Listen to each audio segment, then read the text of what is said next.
యోహాను సువార్త 1వ అధ్యాయంలో మనం ధ్యానిస్తూ ఉన్నాం. మరునాడు మరలా యోహాను అతని శిష్యులలో ఇద్దరు నిలుచున్నారు. అతడు నడుచుతున్న యేసు వైపు చూచి ఆయన చెప్పిన మాట, ఇదిగో దేవుని గొర్రెపిల్ల. దేవుని స్తోత్రం చెప్దాం. హల్లెలూయా. ఈ మాటలో దేవుని గొర్రెపిల్ల గత ఆదివారం మనం ధ్యానం చేస్తూ వచ్చాం. యోహాను, బాప్తిసమిచ్చు యోహాను దేని గురించి ఆయన ప్రకటిస్తూ వచ్చాడు అంటే పరలోక రాజ్యము గురించి ప్రకటిస్తూ వచ్చాడు. అలాగే మారు మనసు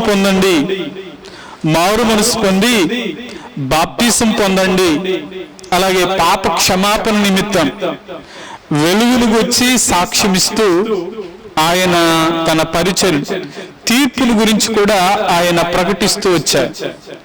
అయితే అలా ప్రకటిస్తున్న కాలంలో కొంతమంది యోహానును వెంబడించే శిష్యులు కూడా ఉన్నారు. తన స్తోత్రం చెప్దాం. హల్లెలూయా. ఆనాటి కాలంలో మనం గురు శిష్యులుగా ఏలియా కాలంలో ఎవరు ఉన్నారు అంటే ఎలీషా.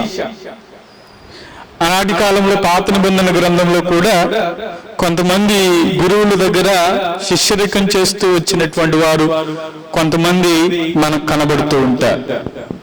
అయితే యోహాను దగ్గర శిష్యులుగా ఉన్నటువంటి ఇద్దరు నిలబడటం చూసి యోహాను వారితో చెప్తున్నటువంటి మాట, యేసు వైపు చూపిస్తూ, ఇదిగో దేవుని గొర్రెపిల్ల.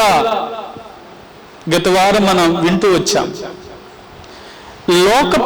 ఇదిగో లోక పాపమును మోసుకుని పోయే దేవుని గొర్రెపిల్ల.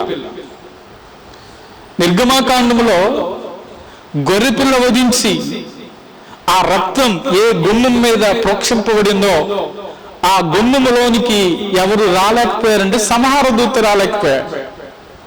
ఒకవేళ సంవత్సరానికి ఉదయం ఒకటి సాయంకాలం ఒకటి గొర్రెపిల్లను వధించి ఆ రక్తమును ఎక్కడ తీసుకువెళ్ళేవారంటే పరిశుద్ధ స్థలములోనికి తీసుకువెళ్ళటం ద్వారా ఆ రక్తము వారిని ఏం చేస్తూ ఉండేదంటే పాపములన్నీ పరిహరిస్తూ వచ్చేది. అందుకనే సర్వమానవాళి పాపమును పరిహరించటానికి యేసుక్రీస్తు వారు ఒక గొర్రెపిల్లగా వధించబడడానికి, అందుకనే మనం యెషయా గ్రంథంలో, ఇర్మీయా గ్రంథంలో, యెషయా 53వ అధ్యాయంలో ప్రవచనానుసారంగా చెప్పబడుతున్న మాట, ఇదిగో వధింపబడిన గొర్రెపిల్ల, వధుకు తేబడిన గొర్రెపిల్ల. అందుకనే యేసుక్రీస్తు వారిని అంతకుముందు ఒకవేళ యూదులందరూ కూడా ఎవరి కొరకు ఎదురు చూస్తున్నారు అంటే మమ్మల్ని రక్షించటానికి రక్షకుడు వస్తాడు, అభిషక్తుడు వస్తాడు అని చెప్పి వారు ఎదురు చూస్తున్నారు. ఇదిగో ఆ అభిషక్తుడు, ఆ రక్షకుడు ఎవరు అంటే ఈయనే. దాని స్తోత్రం చెప్దాం. హల్లెలూయా. జాగ్రత్తగా ఈ మాటలు మనం అర్థం చేసుకుంటే యేసుక్రీస్తు వారి యొక్క మొట్టమొదటిగా శిష్యులను పిలవటం మనం చూస్తాం. శిష్యులను దేవుడు పిలిచాడు. అందుకుముందు యోహాను యేసుక్రీస్తు వారి గురించి సాక్ష్యం చెప్తూ ఉన్నాడు. అందుకనే ఆయన యేసును గురించి చెప్పడానికి పంపబడిన ఒక శబ్దం, యేసుక్రీస్తు వారిని ఉద్దేశించి ముందుగా మార్గాన్ని సిద్ధం చేస్తున్నటువంటి వారు ఎవరు అంటే యోహాను ముందుగా సిద్ధం చేస్తున్నాడు. అయితే సిద్ధం చేస్తూ తనతో ఉన్న శిష్యులతో కూడా ఇద్దరు అక్కడ నిలబడి ఉన్నారు. ఆ ఇద్దరును ఉద్దేశించి, ఇదిగో ఈయనే దేవుని గొర్రెపిల్ల అని ఎప్పుడైతే వారితో చెప్పారో చూడండి 37వ వాక్యంలో, అతడు చెప్పిన మాట ఆ ఇద్దరు శిష్యులు విని యేసును వెంబడించిరి. దేవుని స్తోత్రం చెప్దామా? హల్లెలూయా. ఆ ఇద్దరు శిష్యులు ఏం చేశారంటే విన్నారు. శిష్యులకి ఒకవేళ శిష్యుడు, నిజమైన శిష్యుడు ఎవరు అంటే, మొదటిగా నిజమైన శిష్యుడుగా మనం ఉండాలంటే మొదట వినేవారమై ఉండాలి. దాని స్తోత్రం చెప్దాం, 2 చేతులు పైకెద్దాం. హల్లెలూయా. వినుట. అందుకనే మనం పరిశుద్ధ గ్రంథంలో చెప్పబడే మాట ఏంటంటే, వినుటకు వేగిరపడేవారిగా, మాట్లాడుటకు నిదానించువారిగా ఉండాలి. మనం ఏం చేస్తాం? మాట్లాడడానికేమో తొందరపడతాం, వినటానికేమో నిదానిస్తామా? అందుకనే వినుటకు మనం వేగిరపడాలి. ఈ లోకంలో వినడం అన్న మాట చాలా ప్రాముఖ్యమైంది. అందుకనే రోమపత్రికలో కూడా వినుట వలన విశ్వాసం కలుగును, అది క్రీస్తును గూర్చిన మాట వలన కలుగును. ఒక 2-3 ముస్లింలు కూర్చున్నారనుకోండి, మన ఊర్లో విషయాలే కాదు, వాళ్ళ విషయాలే కాదు, కొంచెం దూరం పోయి హైదరాబాద్ వెళ్తారు, హైదరాబాద్ పోయి అమెరికా కూడా తిరిగి వస్తారు. వీళ్ళు ఎక్కడ తిరిగి వస్తారు అంటే, అందుకనే పౌలు గారు తిమోతితో మాట్లాడుతూ, ముసలమ్మ ముచ్చట్లను కట్టిపెట్టి పరిశుద్ధ గ్రంథాన్ని చాతపట్టి, ఒక చక్కని పాట ఉంటుంది, ముసలమ్మ ముచ్చట్లు కట్టి పెట్టి పరిశుద్ధ గ్రంథాన్ని చేతపట్టి దీక్షతో మాటే చెప్పమ్మా, ఊరుకుంటే తప్పమ్మా. సరే, నాకు పాట రాలేదు. సరే, మనం యేసును గూర్చి వినడానికి మనం ఏం చేయాలంటే ఆసక్తిని కనపరచాలి. ఈ లోకంలో ఉన్న ఎన్నెన్నో విషయాలు ఉంటాయి. అయితే లోకంలో ఉన్న అన్ని విషయాల మీద ఉన్న ఆసక్తి కంటే దేవుని గురించి తెలుసుకోవాలి అనే ఆసక్తి మనలో పెరుగునుగాక. మనలో ఆసక్తి ఏదుండాలంటే, దేవుని గురించి ఇంకా నేను తెలుసుకోవాలి. యోహాను అన్నాడు, ఆయన గురించి నీకు తెలుసా అంటే, నాకు తెలుసు. ఆయన రక్షకుడు అని నాకు తెలుసు, ఆయన విమోచకుడు అని నాకు తెలుసు, ఆయన ఈ లోకాన్ని, లోక పాపములను మోసుకొని పోయే దేవుని గొర్రెపిల్లగా ఆయన వచ్చాడు అని చెప్పి ఆయన గురించి ప్రకటించటానికి, ఒక శబ్దముగా ఒక మార్గాన్ని సిద్ధం చేయడానికి వచ్చిన వ్యక్తిని అని చెప్పి యోహాను సాక్ష్యం ఇచ్చేశాడు. ఆ సాక్ష్యాన్ని విన్న ఆయన శిష్యులే. ఒకవేళ నేను అంటాను, ఒకవేళ యోహాను శిష్యులు ఒకవేళ పాత నిబంధన శిష్యులైతే ఎవరవుతారు? పర్లేదు. యోహాను శిష్యులు ఒకవేళ పాత నిబంధన శిష్యులైతే, అంటే యూదులు ధర్మశాస్త్రాన్ని ఆచరిస్తున్నారు. ఒకవేళ ధర్మశాస్త్రాన్ని ఒకవేళ ఎవరు బోధిస్తే, యోహాను బోధించేవాడైతే, ఇప్పుడు పాత నిబంధన శిష్యులు కాస్త ఎవరి శిష్యులు అవుతున్నారంటే యేసు క్రీస్తు వారి శిష్యులు అవుతున్నారు. యేసు క్రీస్తు వారి శిష్యులు అవుతున్నారంటే నూతన నిబంధన శిష్యులు. దాని స్తోత్రం చెప్దాం. హల్లెలూయా. శిష్యుడు అంటే తప్పకుండా మొట్టమొదటిసారిగా వినాలి. వెంటనే కాదు, రెండవది చెప్పినది నేర్చుకోవాలి. విన్నప్పుడు వినేవారే ఏం చేస్తారంటే నేర్చుకుంటారు. మొన్న ఒక మెసేజ్ వింటా ఉన్నప్పుడు చక్కని దైవజనులు మాట్లాడుతూ, లెర్నింగ్ కార్ల మీద ఎల్ బోర్డు అని పెడతారంట. అంటే వాళ్ళు అప్పుడే, నా కారు మీద కూడా ఎల్లని పెట్టించాం 2 రోజులకే. ముందు ఒక ఎల్ ఉంది, వెనకాల ఒక ఎల్ ఉంది. ఆయన చెబుతూ ఏమన్నాడంటే, ఎల్లని ఉన్న కార్లు యాక్సిడెంట్ అవ్వలేదు, ఇప్పటి వరకు చరిత్రలో ఎల్లని ఉన్న కార్లు యాక్సిడెంట్కి గురి కాలేదు.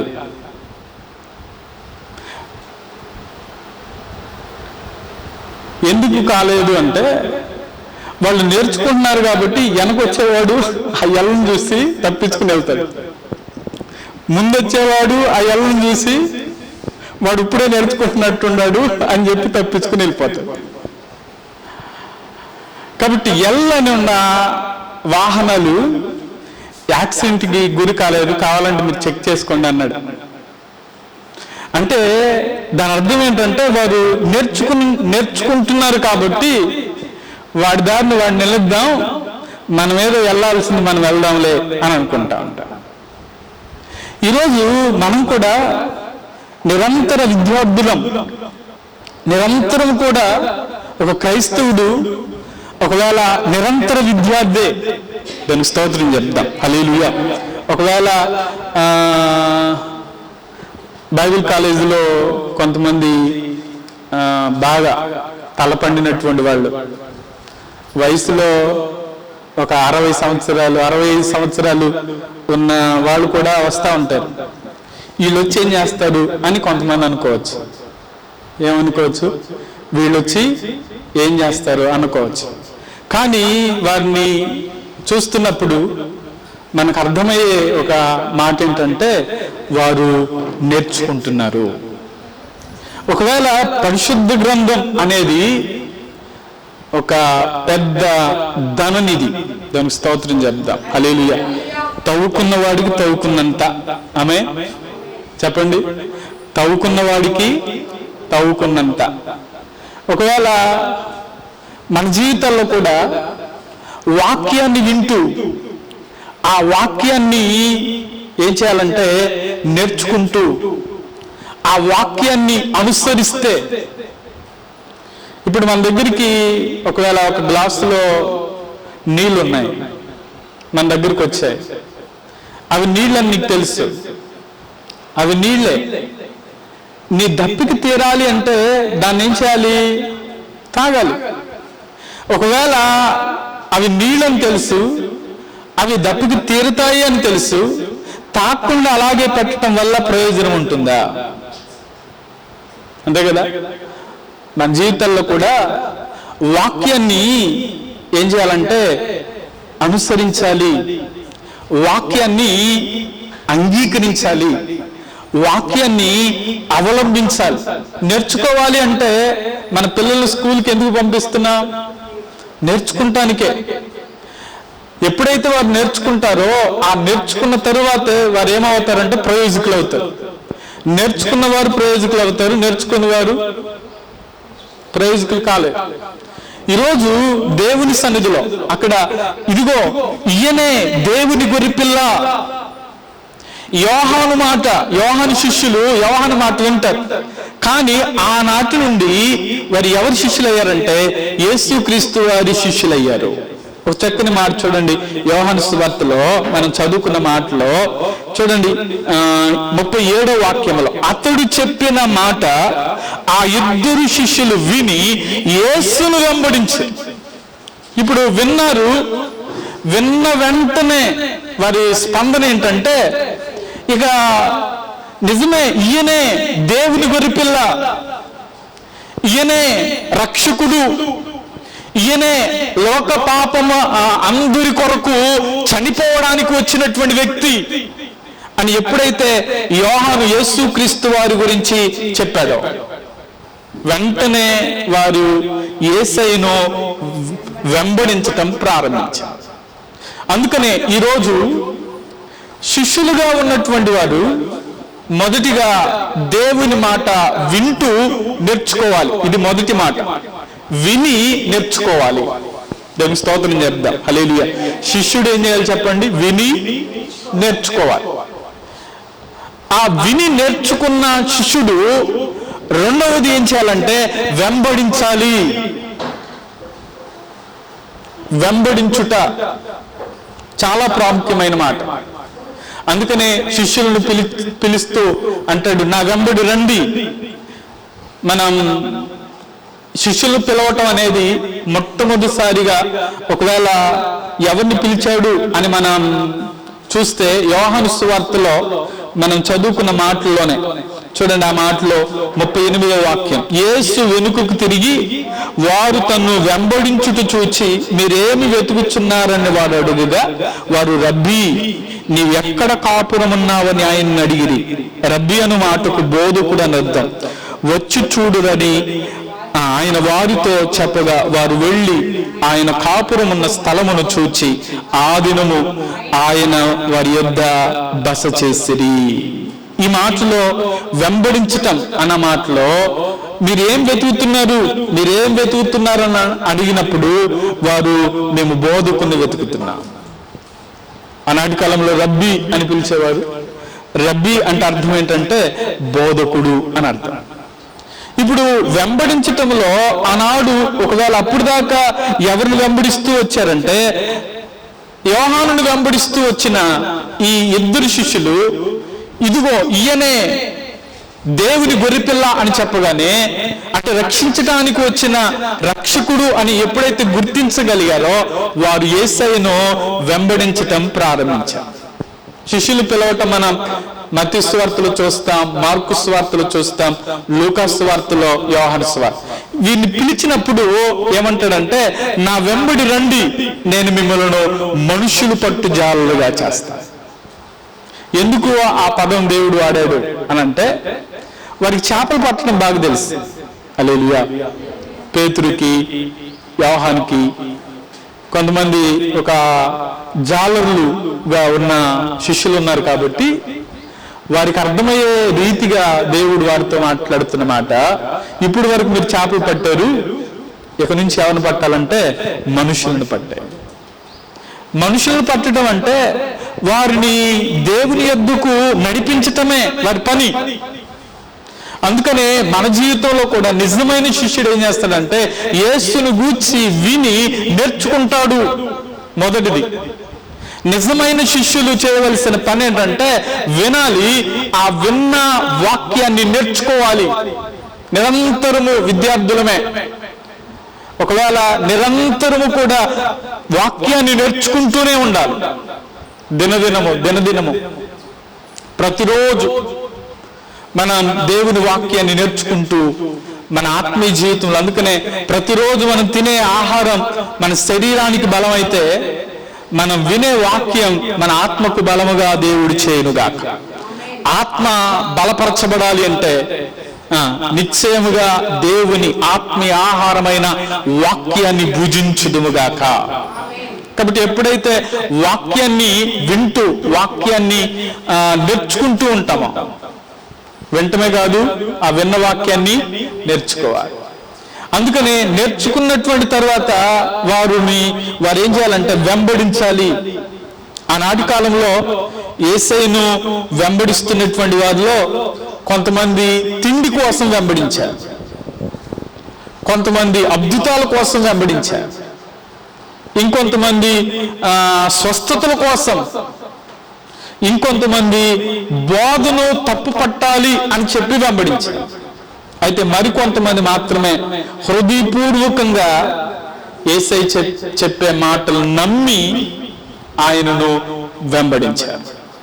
అందుకని శిష్యులు ఆ రక్షకుని మేము కనుగొన్నాం. అందుకని చూడండి, యోహాను సువార్తలో వారు చెప్తున్న మాట ఏంటంటే చూడండి 41వ వాక్యంలో, ఇతడు మొదట తన సహోదరుని సీమోనును చూచి మేము మెస్సయ్యను కనుగొంటివి అని అతనితో చెప్పి అతన్ని ఏం చేశాడంటే తోడుకుని వచ్చాడు. ఎప్పుడైతే మేము మెస్సయ్యను కనుగొన్నాం, వారు ఎవరి కొరకు ఎదురు చూస్తున్నారు? యూదులు అంటే మెస్సయ్య కొరకు ఎదురు చూస్తున్నారు, రక్షకుని కొరకు ఎదురు చూస్తున్నారు. ఇప్పుడు యోహానేమో మారు మనసు పొందండి, బాప్తిసం పొందండి, లేకపోతే ఇదిగో మీరు నరకానికి పోతారని చెప్తూ ఆ ప్రవక్త నీవేనా, రక్షించడానికి వచ్చిన ఆ ప్రవక్త నీవేనా అంటే నేను కాదు, నా వెనక వచ్చేవాడు నాకంటే గొప్పవాడు, ఆయనే లోక పాపమును మోసుకొని పోయే దేవుని గొర్రెపిల్ల అని చెప్పి యేసయ్యను పరిచయం చేయగానే రక్షకుడు అని నిశ్చయించుకొని వెంబడించటం ప్రారంభం. ఎప్పుడైతే వెంబడిస్తూ ఉన్నారో ఆ వెంబడిస్తూ వారు చెప్తున్న మాట ఏంటంటే, ఇదిగో మేము మెస్సయ్యను కనుగొన్నాం. దాని స్తోత్రం చేద్దాం. హల్లెలూయా. ఇప్పుడు నువ్వు రక్షించబడిన తర్వాత ఆ రక్షకుని నువ్వేం చేయాలంటే ఇతరులకు పరిచయం చేయుదుగాక. ఇప్పుడు అక్కడ ఆంద్రేయ, ఒకవేళ శిష్యులు పిలిచిన వారిలో ఒకవేళ ఆంద్రేయ అంటున్నాడు సీమోను పేతురుతో, మేము మెస్సయ్యను కనుగొన్నాం. అందుకనే ఆయన రక్షకుడు. చూడండి, అతను తోడుకుని వచ్చాడు. మెస్సయాను మాటకు అభిషక్తుడు అని అతను అర్థం. యేసు అతని వైపు చూచి, నీవు యోహాను కుమారుడు అయిన సీమోనువు, నీవు కేఫా అనబడుదు అని చెప్పాను. కేఫా అను మాటకు రాయి అని అర్థం. ఈ సందర్భంలో యేసుక్రీస్తు వారి యొక్క మొట్టమొదటిగా శిష్యులను ఆహ్వానించటంలో ఆంద్రేయ, మనం అక్కడ ఎవరెవరిని చూస్తామంటే ఆంద్రేయుని చూస్తాం, అలాగే ఫిలిప్పును చూస్తాం, తర్వాత పేతురుని చూస్తాం, అలాగే నతానీయులను చూస్తాం. అలాగే యోహాను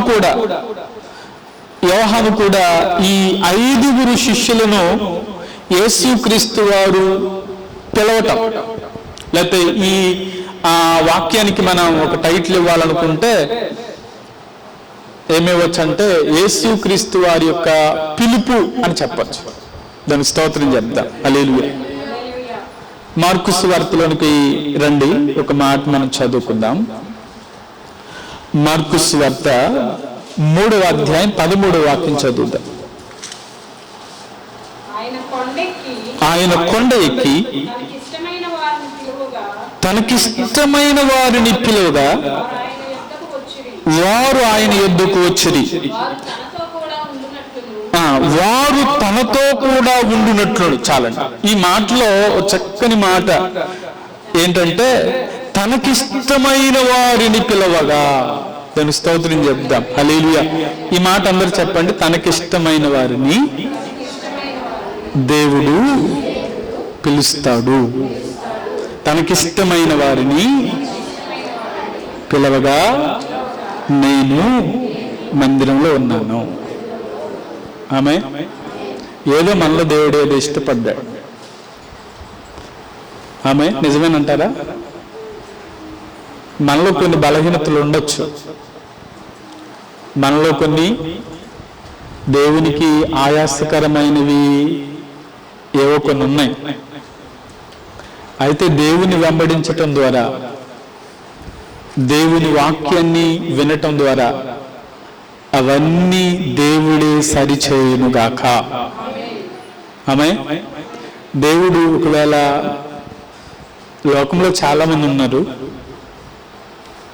అయితే వారిలో నుంచి దేవుడు ప్రత్యేకపరిచి వేరు చేసి ఆయన సన్నిధిలో మనల్ని కూర్చోపెట్టాడు అంటే ఏదో మన పట్ల ఆయనకి ఒక ఉద్దేశం ఉంది. ఆమె నేనైతే నమ్ముతున్నాను. మరి మీరు నమ్ముతున్నారా? నమ్మిన వారు దేవుని స్తోత్రం చెప్తా. హల్లెలూయా. ఈ మాటలో నిజమైన శిష్యులకు ఉండవలసిన లక్షణాల్లో మొదటిది విని నేర్చుకునేవాడైతే, రెండవది వెంబడించేవాడవ్వాలి. మూడవది చెప్తున్నాను చూడండి. ఆ మూడవది ఏంటంటే తన దగ్గర ఉండడానికి. దానికి స్తోత్రం చెప్దాం. హల్లెలూయా.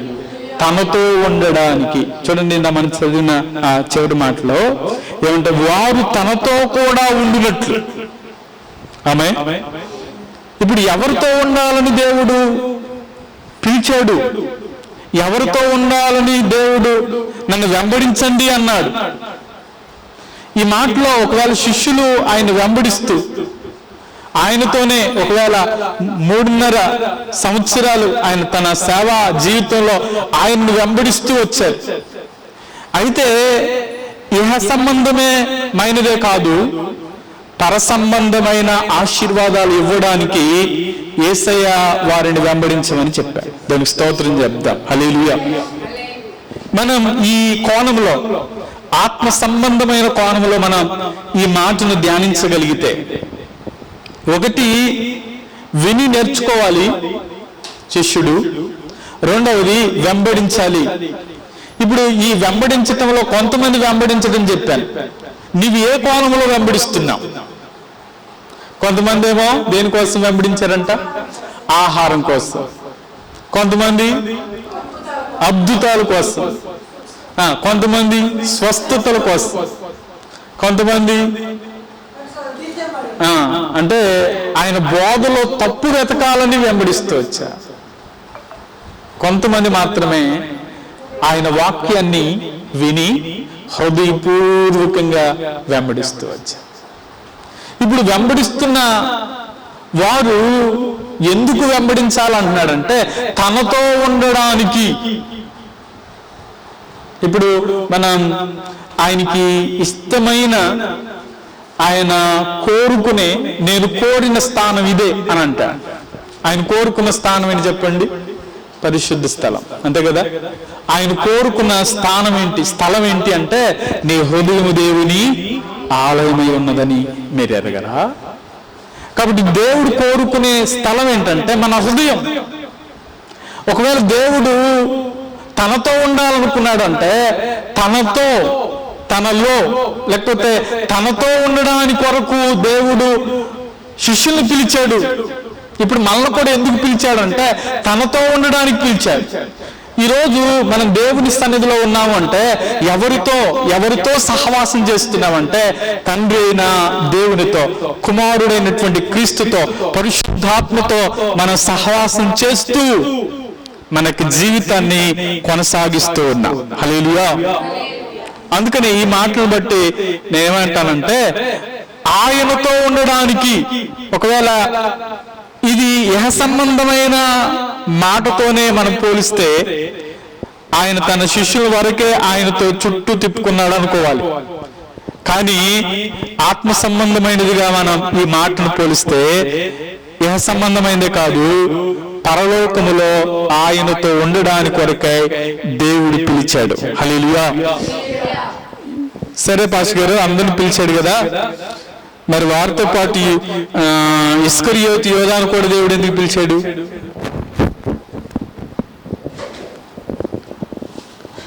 వాళ్ళందరూ ఒకవేళ పరలోకంలో ఉంటారు కదా, మరి యోధా లాంటి వాళ్ళని కూడా దేవుడు ఎందుకు పిలిచాడు?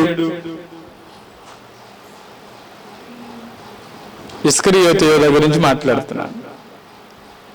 ఎందుకు పిలిచుంటాడు? దేవుని ఆశ ఒకటే, అందరి పట్ల అందరి కొరకు ఆయన ఏం చేశాడంటే తన ప్రాణాన్ని ఇచ్చాడు. అందరి జీవితాల్లో మేలుకరంగానే ఉండాలని కోరుకుంటా ఉంటాడు. అయితే ఒకవేళ మనం చేసే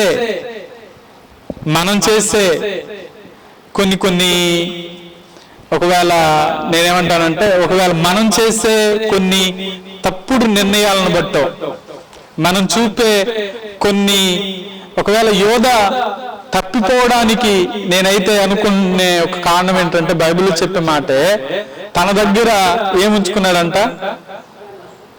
సంచి. ఏది? డబ్బులు సంచి తన దగ్గరే ఉంది.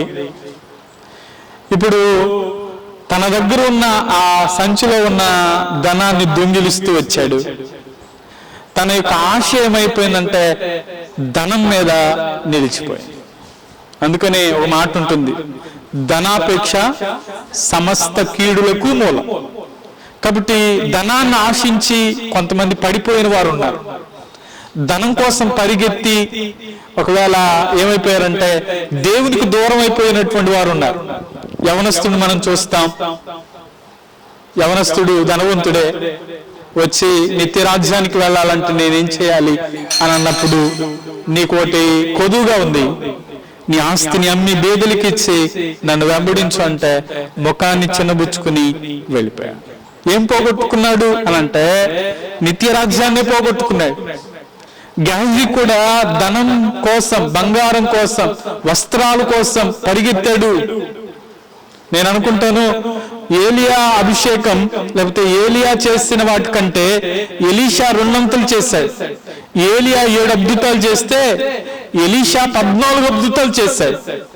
ఒకవేళ ఎలీషా శిష్యుడు ఎన్ని అద్భుతాలు చేయాలి? 14 28 అద్భుతాలు చేయాలి. కానీ ధనం కోసం పరిగెత్తి తన ఆత్మీయ జీవితంలో పతనం అయిపోయినట్లుగా మనం చూస్తాం. ఈరోజు తనతో ఉండడానికి కొరకు వెంబడించాల్సింది దేనికోసం అంటే, వెంబడించవలసినటువంటి వారు ఎవరితో ఉండడానికి కొరకు మనం వెంబడించాలి? దేవునితో ఉండడానికి కొరకై ఆయనను వెంబడించుదుముగాక. ఆయనతో ఉండటం అంటే ఆయనతో ఎప్పుడు ఉంటాం? దేవుని సన్నిధిలో ఉంటాం. ఆయనతో ఎప్పుడు ఉంటాం? ఆయనతో మన సమయం గడపటం అంటే,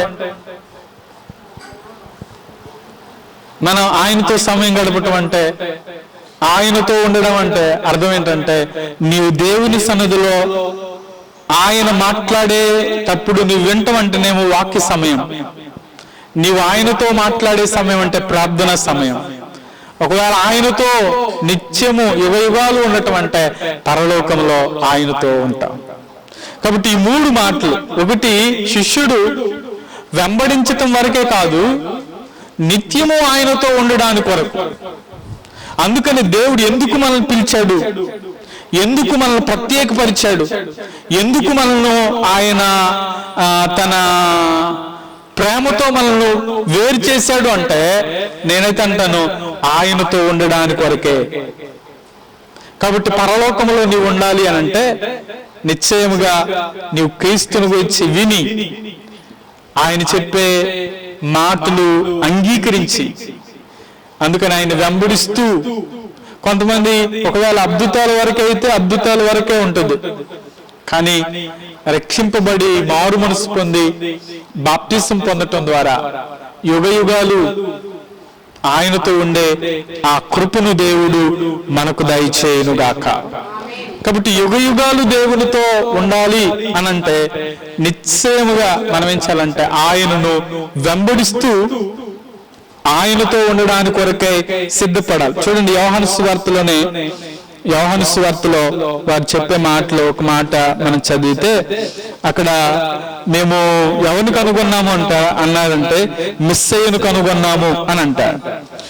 చూడండి 45వ వాక్యంలో 45, ఫిలిప్పు నతనయేలును కనుగొని ధర్మశాస్త్రములో మోషేయు ప్రవక్తులను ఎవరిని గూర్చి రాశారో ఆయనను కనుగొంటిమి, ఆయన యోసేపు కుమారుడైన నజరేయుడగు యేసు అని అతనితో చెప్పాను. అందుకు యేసు, నతనయేలు నజరేతులో నుంచి మంచిదేదైనను రాగలదా అతనిని అడుగగా, వచ్చి చూడమని ఫిలిప్పు అతనితో అనెను. యేసు నతనయేలు తన యొద్దకు వచ్చుట చూచి, ఇదిగో ఇతడు నిజముగా ఇశ్రాయేలీయుడు, ఇతని యందు ఏ కపటము లేదని అతనిని గూర్చి చెప్పాను. దేవునికి స్తోత్రం చెప్దాం. హల్లెలూయా. ఈ మాటల్లో ముందుగా ఫిలిప్పుని పిలిచాడు, ముందుగా ఆంద్రేయుని పిలిచాడు. ఈ ఆంద్రేయును పిలిచిన తర్వాత కేఫాగా అంటే పేతురుని పిలిచాడు. అలాగే ఫిలిప్పుని పిలిచినట్లుగా మనం చూస్తాం.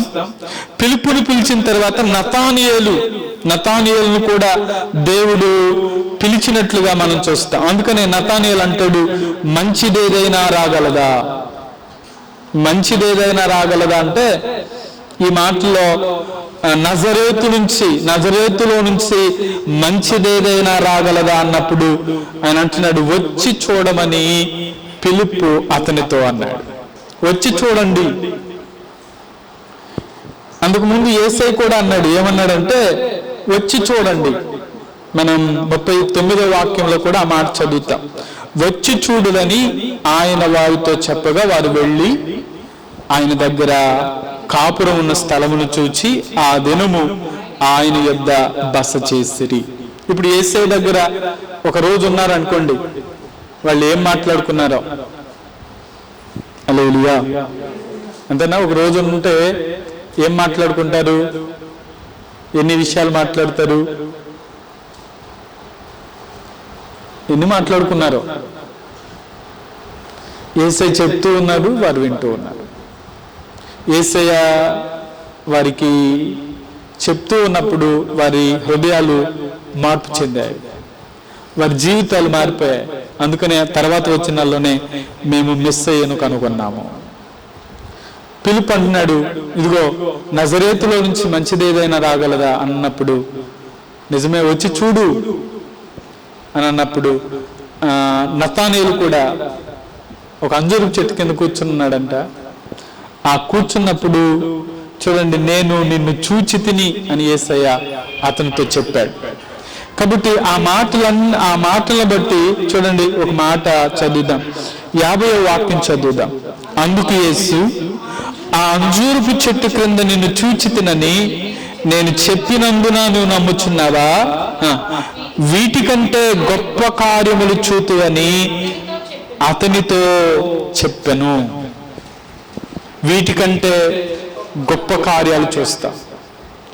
దేవుడు అనంతుడు, దేవునికి మరుగైనది ఏదీ లేదు. దానికి స్తోత్రం చెప్దాం. హల్లెలూయా.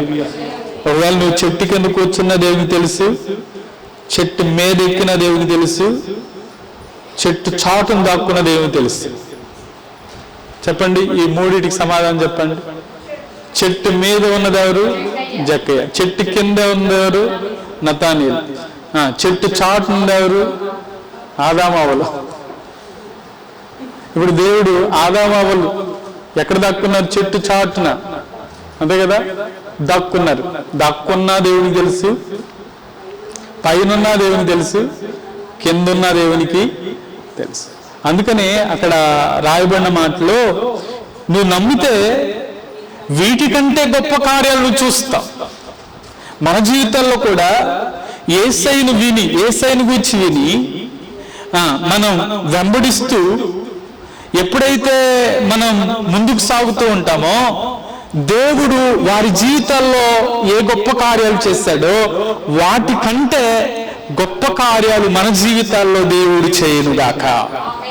ఒక సంవత్సర వాగ్దానం ఇదేననుకుంటా, వీటికంటే గొప్ప కార్యాలు ఏం చేస్తానా? వీటికంటే గొప్ప కార్యాలు చేస్తా. అంతేనా? ఆ మాట వీటికంటే నువ్వు నమ్ముచున్నావా? వీటికంటే గొప్ప కార్యాలు చూతు అని అతనితో చెప్పాను. ఇప్పుడు ఏ గొప్ప కార్యం వారు చూశారు అంటే, చూడండి, ఆడ ఒక అద్భుతమైన గొప్ప కార్యం చూశారు. మీరు ఆకాశము తెరవబడుటయు, దేవుని దూతలు మనిషి కుమారుని పైగా ఎక్కుటయు దిగుటయు చూతురని మీతో నిశ్చయముగా చెప్పుచున్నారు. వారు అద్భుతం చూసింది ఏంటంటే, ఆకాశం తెరవబడింది. ఇప్పుడు మనిషి కుమారునికి పైగా ఏం చేస్తా ఉన్నారంటే, దేవుడు దూతలు ఎక్కుతూ ఉన్నారు, దిగుతూ ఉన్నారు. ఇదే అద్భుతం. దేవుని దూతలు ఎక్కుతూ దిగుతూ మనకు పాత నిబంధనలు కనబడతారు. ఎక్కడ? నిచ్చెన వేయబడింది, నిచ్చెనల మీద యాకోబు రాత్రిని ఒక తలగడగా చేసుకుని నిద్రపోయినప్పుడు ఒక కలగన్నాడు. ఆ కల్లో ఆకాశం ఒకవేళ తెరవబడిందేమో, ఒక నిచ్చెన వేయబడింది. ఆ నిచ్చెన మీద దేవదూతలు ఎక్కుతూ ఉన్నారు, దిగుతూ. ఈరోజు శిష్యులకి ఈ ఆశ్చర్యమైన ఈ సంగతి తెలియచేయడానికి గల కారణం ఏంటంటే, తను తాను వారికి ప్రత్యక్షపరుచుకుంటూ, చెట్టు కింద ఉన్నా ఆయనకి తెలుసు, చెట్టు మీద ఉన్నా ఆయనకి తెలుసు, చెట్టు చాటున ఉన్నా ఆయనకి తెలుసు. సమస్తము జరిగిందంతా, ఈ అధ్యాయం అంతా ఒక మాటలో పూర్తి వివరణ చెప్పాలి అంటే, యోహాను సువార్త 1వ అధ్యాయం దేని గురించి తెలియచేస్తుందంటే, యేసుక్రీస్తు వారి యొక్క దైవత్వం. మనం మొట్టమొదటి అధ్యాయం ధ్యానించినప్పుడు చెప్పాను, యేసుక్రీస్తు వారి యొక్క దైవత్వం గురించి తెలియజేస్తుంది. ఆయన దేవుడు అని అనడానికి ఇవన్నీ కూడా నిదర్శనాలే. ఆయనే ఆదిలో ఉన్న ఆయన, ఆ వాక్యమే శరీరధారిగా ఆయన కృపాసత్య సంపూర్ణుడిగా మన మధ్యలో నివసించటానికి వచ్చాడు. ఆయనే యోహాను చెప్తున్నాడు సాక్ష్యం, ఈయనే లోక పాపమును మోసుకొని పోయే దేవుని గొర్రె. ఈయనే అన్నిటినీ చేయగలిగిన వాడు, అంతము ఎరిగిన వాడు. కాబట్టే ఒకవేళ ఆయన ఆజ్ఞాపించగా ఆకాశం తెరవబడింది, దేవదూతలు ఎక్కుతున్నారు, దిగుతూ ఉన్నారు. ఈరోజు ఒకవేళ ఆ సందర్భాన్ని బట్టి ఆ మాట మాట్లాడితే, మనం వేటినైతే దేవుని సన్నిధిలో అడుగుతున్నామో వాటన్నిటినీ తండ్రి దగ్గరికి తీసుకువెళ్ళి ఆ జవాబులు మనకు తీసుకొస్తూ మన జీవితాల్లో కూడా, అందుకనే నమ్మితే వీటికంటే గొప్ప కార్యాలు చూస్తాం. ఆమె నమ్మితే ఆ నమ్మదగిన దేవుడు, ఆ నమ్మకమైన దేవుడు నీ జీవితంలో కార్యాలు చేస్తాడు. కాబట్టి యోహాను సువార్త మనం ధ్యానిస్తూ ఉన్నప్పుడు 2 మాటలు చెప్పాను. మొదటి వర్తమానంలో ఒకటి నమ్ము, రెండవది జీవించు. కాబట్టి శిష్యులుగా వారు చేసిన పని కూడా అదే. వారు విని నేర్చుకున్నారు, రెండవది వెంబడించారు, మూడవది తనతో ఉండడానికి కొరకు సిద్ధపడ్డారు. నేను ఆ జీవితంలో కూడా ముందు వినాలి, మనం నేర్చుకోవాలి, నేర్చుకున్న మనం వెంబడిస్తూ ఎక్కడ ఉండాలని కోరుకోవాలంటే తనతో ఉండాలి. అందుకని చివరిగా ఆయన అన్నాడు కదా, నేను వెళ్ళి స్థలము సిద్ధపరిచి నేను మరలా వస్తాను. ఆయన వస్తానన్నాడు కాబట్టి నిశ్చయంగా వస్తాడు. ఆ వచ్చినప్పుడు మనం ఎత్తబడే గుంపులో ఆయనతో ఉండాలి అంటే నిశ్చయంగా మన జీవితాలు సిద్ధపరచుకున్నాం, నిశ్చయంగా ఆయనతో ఉండే. అందుకని అక్కడ పరలోకం తెరవబడింది, దేవదూతలు ఎక్కుతూ ఉన్నారు, దిగుతూ ఉన్నారు. ఒకవేళ వారికి తెలియచేసిన సమాచారం ఏంటంటే, నాతో మీరు అక్కడ ఉంటారు. దానికి స్తోత్రం చెప్దాం. హల్లెలూయా. 3 మాటలు, 3 ముక్కలు. మొదటిది విని నేర్చుకోవటం, రెండవది వెంబడించండి, మూడవది దేవునితో ఉంటారు, నాతో ఉంటారు. అక్కడేమో నాకు ఇష్టమైన వాడిని పిలిచి తనతో ఉండడానికి అని రాశాడు. ఇక్కడేంటంటే దానికి ఆన్సర్గా ఒకవేళ ఆకాశం తెరవబడి ఒక నిచ్చెన వేయబడింది, మనిషి కుమారుడు, పైగా దేవదూతలు ఎక్కుతూ ఉన్నాయి. ఇప్పుడు పరలోకంలో దేవదూతలు ఏం చేస్తూ ఉంటారు? దేవుని స్తుతిస్తూ ఉంటారు. ఒకవేళ మనం కూడా ఒకవేళ పరలోకం వెళ్తే దేవుని స్తుతించే పనే, అంతకుమించి ఇంకేం పని ఉండదు. అక్కడ తిండి ఉండదు, ఆకలి దప్పులు ఉండవు, ఒకవేళ ఇక్కడున్న పనులన్నీ ఏముండవు. కాబట్టి దేవుని మహింపరుస్తూ యుగయుగాలు ఆయనతో ఉండే కృప మనం పొందుకుందాము గాక. కళ్ళు మూసుకుందాం, ప్రార్థన చేద్దాం. అందరం తల ఉంచుదాం, కళ్ళు మూసుకుందాం, ప్రార్థన చేద్దాం. కృపగల తండ్రి, దయగలిగినటువంటి దేవానికి వందనాలు. దేవా, యోహాను సువార్తలో లోతైన విషయాలు దేవా, నిజమే మీ దైవత్వం గురించి వారికి ఎలా బోధిస్తూ వచ్చారో మాకు కూడా కొన్ని విషయాలు అర్థం కాని విషయాలు కూడా మేము అర్థం చేసుకోవాలని దేవా ఆనాడు వారికి బోధించిన రీతిగానే మేము నేర్చుకుని ముందుకు వెళ్ళడానికి సహాయం చేయండి. నిశ్చయముగా వారు వాక్యాన్ని దేవా వారు యేసును గురించి విని వారు వెంబడించగలిగారు. మేము కూడా వాక్యాన్ని విని ఆ వాక్యాన్ని నేర్చుకోవడానికి సహాయం చేయండి. అంత మాత్రమే కాదు, ఆ వాక్యాన్ని వాక్యాన్ని నేర్చుకుంటూ దాన్ని వెంబడించే వారిగా చేయండి. మీతో ఉండడానికి నిజమే ఆకాశం తెరవబడి మనిషి కుమారునికి పైగా దేవదూతలు ఎక్కుతూ దిగుతూ ఉన్నారు అంటే, పరలోకమునకు నేను ఈ భూమి మీద ఉన్నాను కానీ నేను ఉండవలసింది, నేను ఉండేది పరలోకములు అని చెప్పడానికి, తనతో ఉండడానికి కొరకై నిజమే మీతో ఉండే ఆ యోగ్యత, మీతో ఉండే ఆ అర్హత దేవా చేరువచ్చిన బిడ్డలందరూ పొందుకోవడానికి సహాయం చేయండి. నిశ్చయంగా మీ కృపలో బలపరచమని ప్రార్థిస్తూ, దేవా మీకు ఆయాసకరమైనవి మీ బిడ్డలో ఉండకుండా మీరే చేయండి ప్రభు. నిత్యము యుగాలు నీతో ఉండే ఆ కృపను మేము పొందుకోవడానికి సహాయం చేయమని చిన్న మీ బిడ్డలందరినీ బలపరచమని ప్రార్థిస్తూ యేసయ్య నామములు అడిగి వేడుకుంటూ ప్రార్థిస్తున్నాము తండ్రి. ఆమేన్.